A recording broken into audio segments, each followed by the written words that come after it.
আসসালামু আলাইকুম রহমতুল্লাহ। প্রিয় ভাই ও বোনেরা, রজব মাস আমাদের মাঝে আগমন করেছে।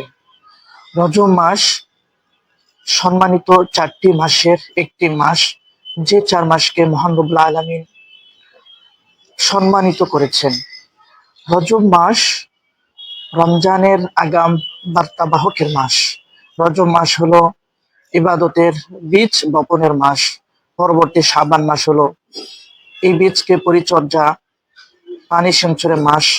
আর রমজান মাস হলো ইবাদতের ফসল কর্তন করার মাস, ভোগ করার মাস। এই রজব মাসে আমাদের কি করণীয়, কি বর্জনীয়, সংক্ষেপে আপনাদেরকে কিছু দিক নির্দেশনা দিব। আপনারা ভিডিওটি শেষ পর্যন্ত শুনবেন, আমল করবেন এবং সবার মাঝে ছড়িয়ে দিবেন, শেয়ার করবেন। রজব মাসে আমাদের করণীয় খাঁটি তওবা করা, পাপ ছেড়ে রব্বুল আলামিনের দিকে ধাবিত হওয়া।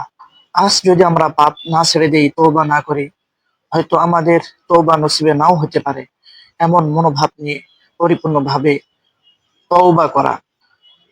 নামাজের প্রতি যত্নবান হওয়া, ফরজ নামাজ জামাতের সাথে আদায় করা, ফরজ নামাজের প্রতি খুব গুরুত্ব প্রদান করা, পাশাপাশি নফল যে নামাজগুলো আছে সেগুলো অভ্যস্ত গড়ে তোলা।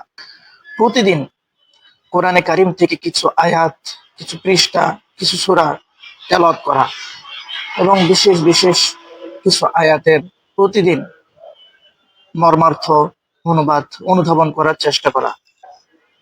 দোয়া, ইস্তেগফার বেশি বেশি পড়া, তাসবিহ, তাহলিল ইত্যাদি মনোনিবেশ করা। বিশেষ করে রজব মাসে যে একটি দোয়া আছে সেই দোয়াটি পড়া, আল্লাহুম্মা বারিক লানা ফি রজব ওয়া শাবান ওয়া বাল্লিগনা।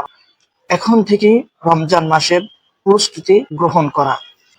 এই মাসে যে সমস্ত বিষয় আমাদেরকে বর্জন করা উচিত, বেদাত এবং ভিত্তিহীন যে সমস্ত আমল আছে সেই সমস্ত আমলগুলো বর্জন করা। বিশেষ করে মাজার কেন্দ্রিক, কবর কেন্দ্রিক রজব মাসে উৎসব হয়ে থাকে। কবরে সিজদা দেওয়া, কবরে মোমবাতি জ্বালানো, মাজারে মোমবাতি জ্বালানো, নাচ গানও অনেক জায়গায় হয়ে থাকে। এই সমস্ত কাজ থেকে বিরত থাকা। এই সমস্ত কাজ ইবাদতের সাথে কোনো সম্পর্ক নেই। এগুলো ভিত্তিহীন, কোরআন সুন্নাহ সাথে কোনো সম্পর্ক নাই। নামাজে অলসতা না করা, নামাজের প্রতি খুব মনোযোগী হওয়া, হিংসা, বিদ্বেষ, গীবত এগুলো থেকে দূরে থাকা, কোনো গুনাহকে ছোট করে না দেখা, সকল প্রকার গুনাহ থেকে বেঁচে থাকার চেষ্টা করা। গুনাহ তো এমন কাজ যা আল্লাহকে অসন্তুষ্ট করে। গুনাহ থেকে সব মাসে বেঁচে থাকতে হয়, তবে আল্লাহ তাআলা বিশেষ করে এই সম্মানিত 4 মাসে গুনাহ থেকে বেঁচে থাকতে নির্দেশ দিয়েছেন এবং বলেছেন, তোমরা গুনার মাধ্যমে নিজের নফসের প্রতি জুলুম করো না। তাই প্রিয় ভাই ও বোনেরা, রজব মাস আমাদেরকে আল্লাহ তাআলার দিকে ফিরে আসার, রমজান পাওয়ার আহ্বান জানাচ্ছে। আমরা আল্লাহ তাআলার কাছে বেশি বেশি দোয়া করবো, আল্লাহ রজব এবং শাবান মাসে বরকত দান করেন এবং রমজান পর্যন্ত আমাদের হায়াতকে বৃদ্ধি করেন। আমিন।